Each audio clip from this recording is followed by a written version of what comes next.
My fiancée demanded a break, then ghosted me for weeks while flaunting her rekindled romance with her ex. I did nothing. Then, when she finally called saying the break is over, I replied, "So is this relationship." She was frantically insisting the break had rules I didn't follow. Original post 32M was engaged to Amanda, 29F, or so I thought. This whole situation is a proper puzzle. It kicked off about 6 weeks back. Together 4 years, engaged for 1. Wedding plans were inching along. Amanda seemed edgy, but I chalked it up to pre-wedding jitters. We were due to check out a venue that Saturday. Friday night, she drops the bomb. "Jason, I think I need a break." A break? From wedding stuff? Work? Playing innocent, hoping it wasn't us. From us, just a small one, to clear my head, get perspective before, the big leap.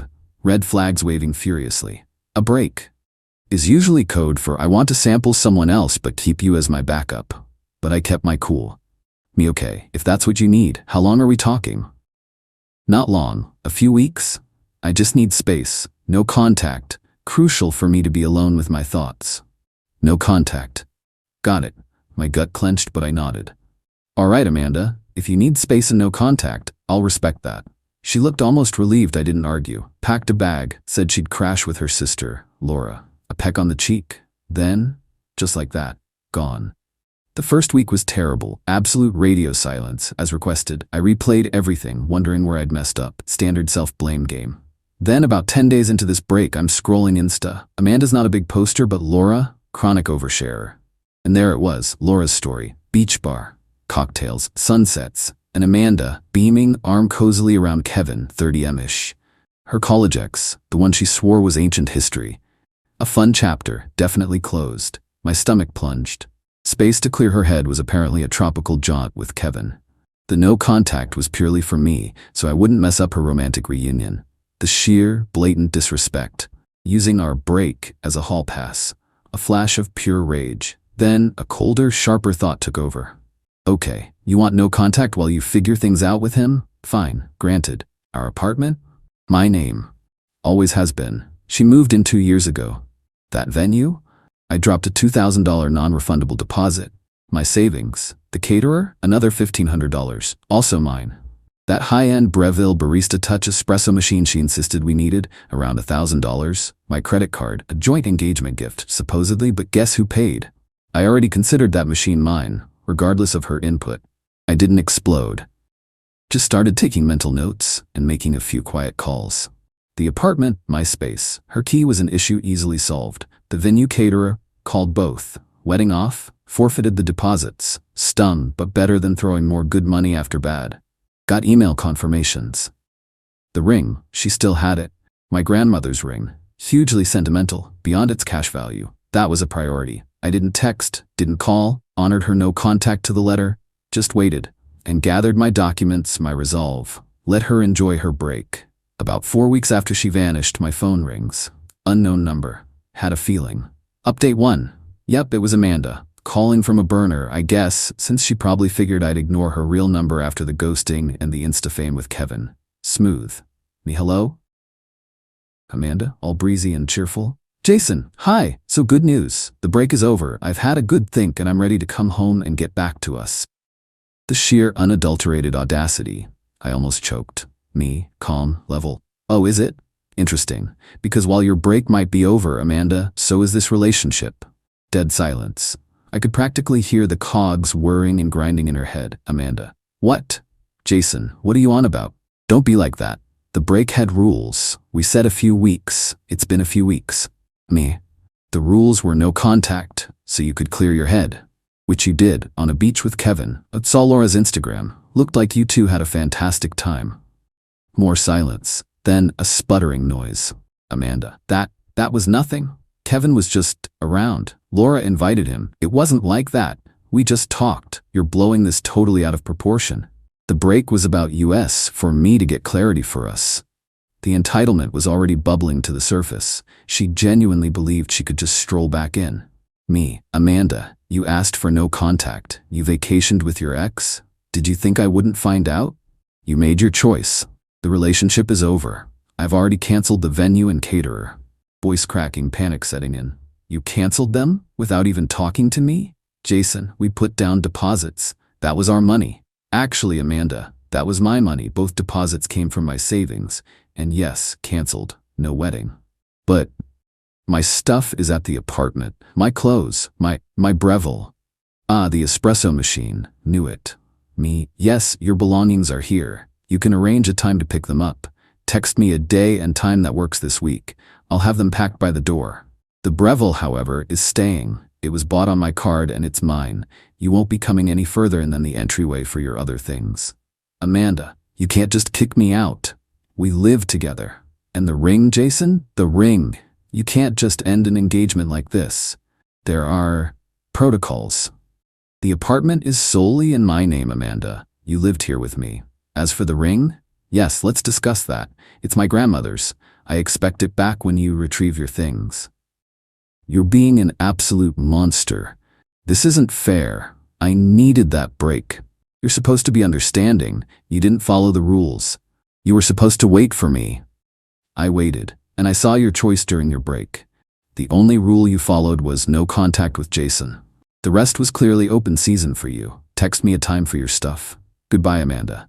Hung up, hands shaking, not fear, adrenaline maybe? The sheer nerve of her expecting me to just roll over and play dead. A couple of hours later, a text. Not Amanda, Laura. Laura, Jason, Amanda is a wreck. You've completely misunderstood everything. Kevin was a blip, a moment of contusion. She loves you. You need to actually talk to her. Also, she needs her car keys. They were in the purse she left. Her car keys? Her little Fiat 500, a gift from Mummy and Daddy, was parked in my building's garage, a spot I pay extra for. My reply to Laura, Amanda can get her keys with her other belongings. I'm not discussing this with you, Laura. She can text me herself. Blocked Laura's new number.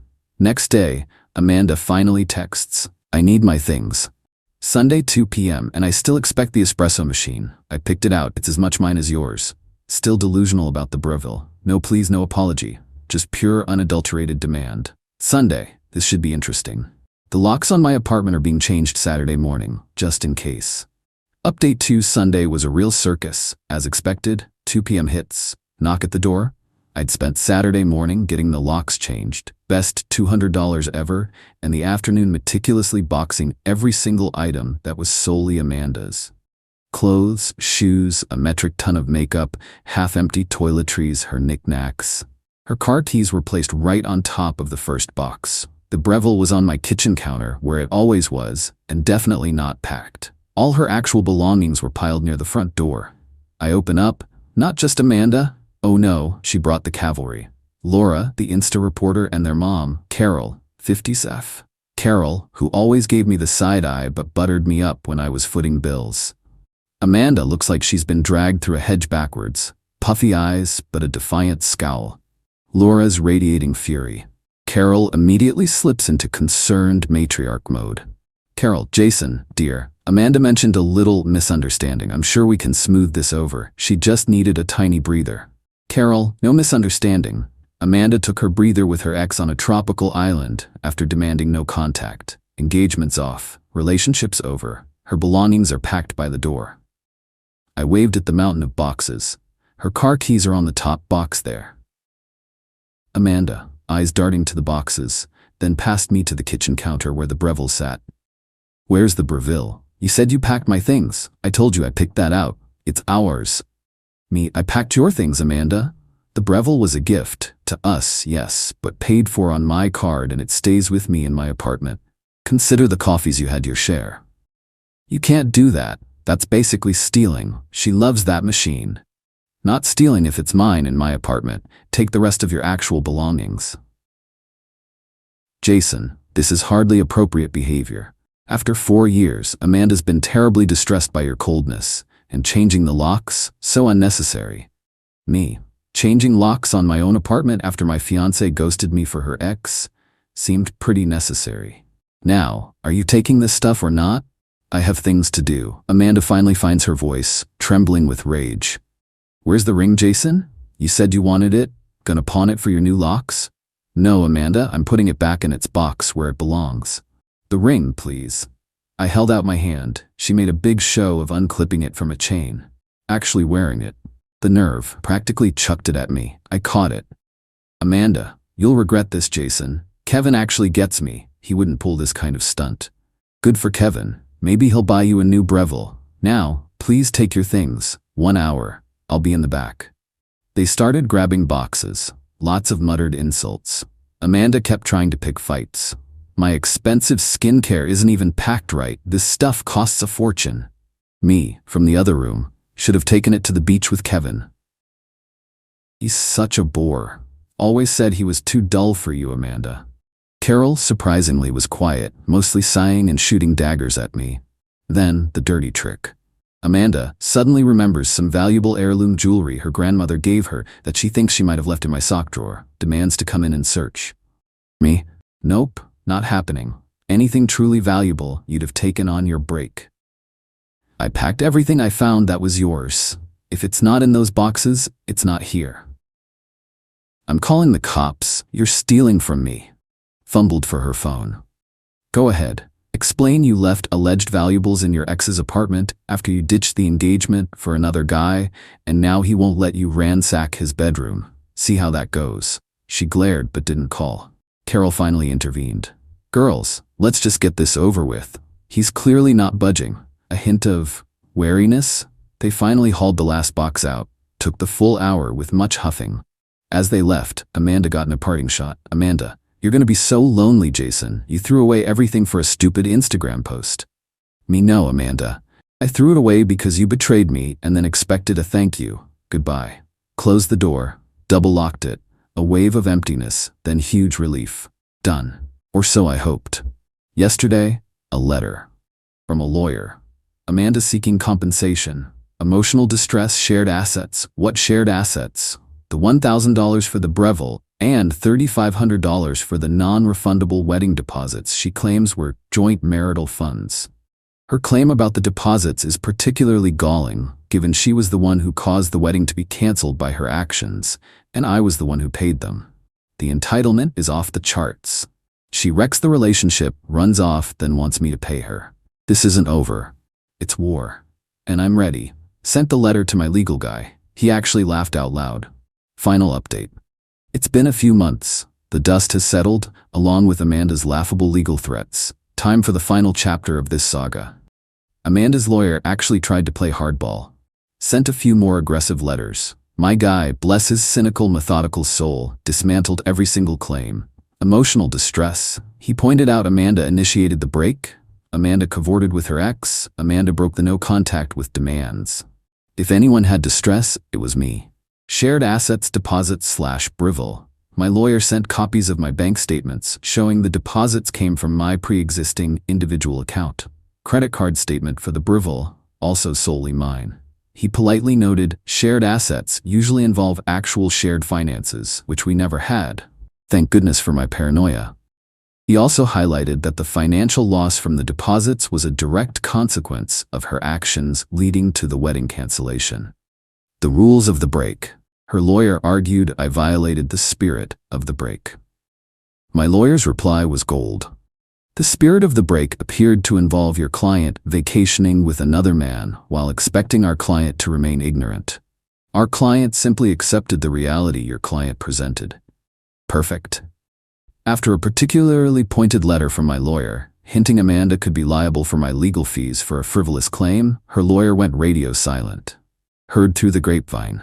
A mutual acquaintance who saw through Amanda's nonsense, that her lawyer told her she had zero case and risked paying my costs. The fallout for Amanda? Pretty significant. Kevin. Predictably, once the vacation glow faded and reality and Amanda's broke demanding self hit, he bailed. Wasn't keen on funding her lifestyle or her legal vendetta. Lasted about 2 weeks after she tried to move in. Living situation. Crashed with Laura.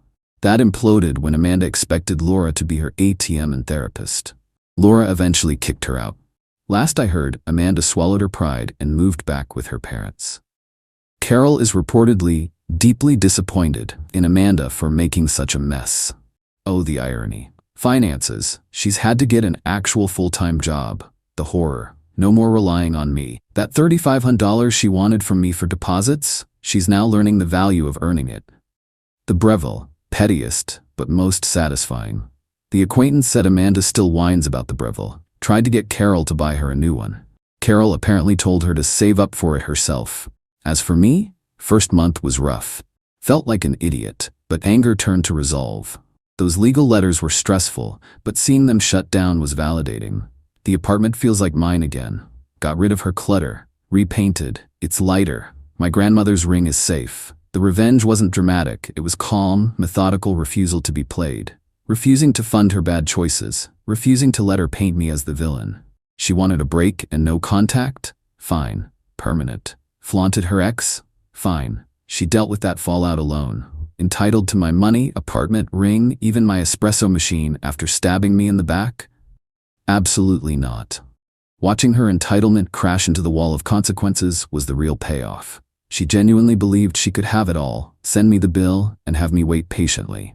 Her frantic whining that I didn't follow her rules for a break she used to cheat still baffles me. No contact from her or her clan since the lawyers shut them up. Bliss, dating casually, focusing on me. It's good. Amanda played a stupid game. She won a stupid prize. And honestly, that quiet apartment and the silence where her demands used to be, sweetest justice ever.